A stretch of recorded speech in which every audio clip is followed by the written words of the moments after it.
गोहाना पंजाबी सभा में शहीद मदन लाल की शहादत पर निकाली विशाल तिरंगा यात्रा। बिरादरी का दिल से आभार व्यक्त करती हूँ। आज उन्होंने एकजुटता पर ये दिखा दिया कि एकता की भावना, सद्भाव की भावना को मजबूत करने का काम करेंगे। आज उन्होंने उनकी शहादत पर श्रद्धांजलि नहीं दी, बल्कि उनकी शहादत का सम्मान किया है। युवाओं के लिए बहुत बड़ी प्रेरणा है कि हर युवा के अंदर।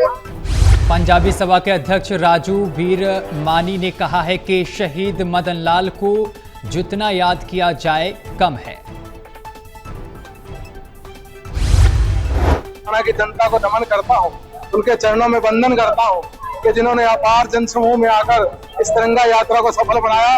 उस शहीद, उस वीर जिसने अपनी जवानी प्राण न्यौछावर कर दिए भारत माता के लिए, देश को आजाद कराने के लिए, उस तिरंगा यात्रा में सब लोग शामिल हुए।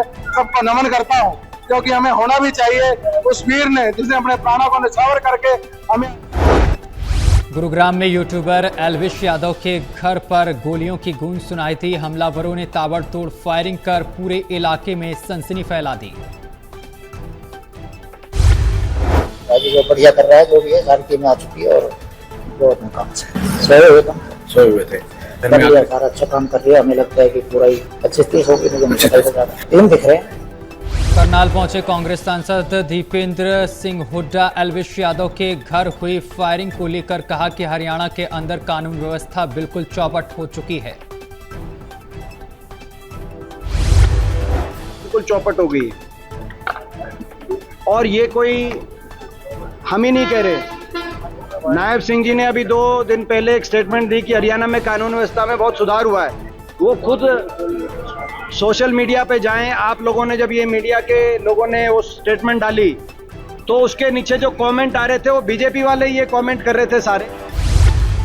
पुष्पा नाम तो सुना ही होगा, लेकिन ये कहानी सिनेमा की नहीं बल्कि यमुनानगर की सच्चाई है। यहाँ जंगल की लकड़ी पर डाका डाला जा रहा था। हमेशा तत्पर रहती है खैर तस्करों का पीछा करने के लिए, लेकिन हमें कल मुखबरी मिली थी भाई एक पिकअप गाड़ी है जो जाटोवाड़ा गांव से लोड होके आगे कहीं जगाधरी जो जड़ौदा पावर हाउस है उसके पास कोई अवैध डिपो बनाया है, उसके अंदर वो गाड़ी खाली करके आएंगे। तो आगे से वो ट्रक कहाँ जाएगा लोड होके, ये इन्वेस्टिगेशन का विषय है। लेकिन वो गाड़ी जैसे हमारी टीम उसके पीछे आई तो खाली करके वहाँ से निकल चुकी थी। जैसी टीम को यमुनानगर में वन विभाग की अवैध खैर डिपो पर रेड, 20 लाख की लकड़ी, ट्रक और 3 बाइक बरामद।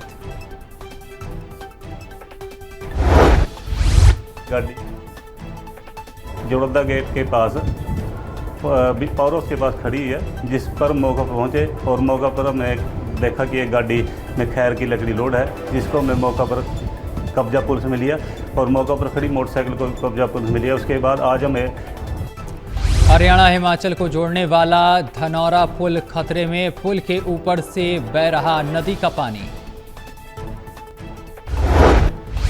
ऊपर से ज्यादा ही पानी आया, पुल के ऊपर से क्रॉस हुआ 2-2 फुट पानी।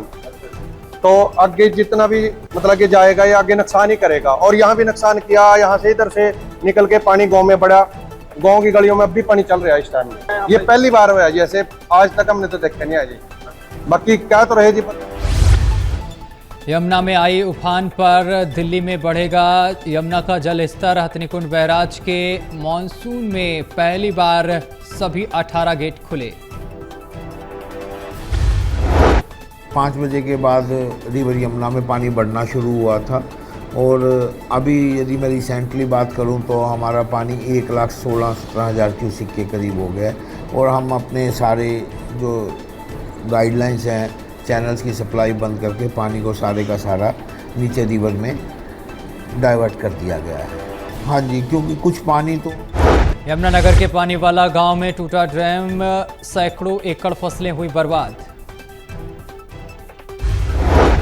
मैं प्रशासन के द्वारा जो यहाँ करी गई है, बहुत ही बड़ी मुशक्कत के बाद हमने ये काम लिया था। अपने गांव के बांध का बड़ा परेशान है का घूम फिर का, और प्रशासन ने यहाँ बिल्कुल। यमुनानगर की 2 प्लाई फैक्ट्रियों में लगी भीषण आग, करोड़ों का सामान जलकर हुआ खाक।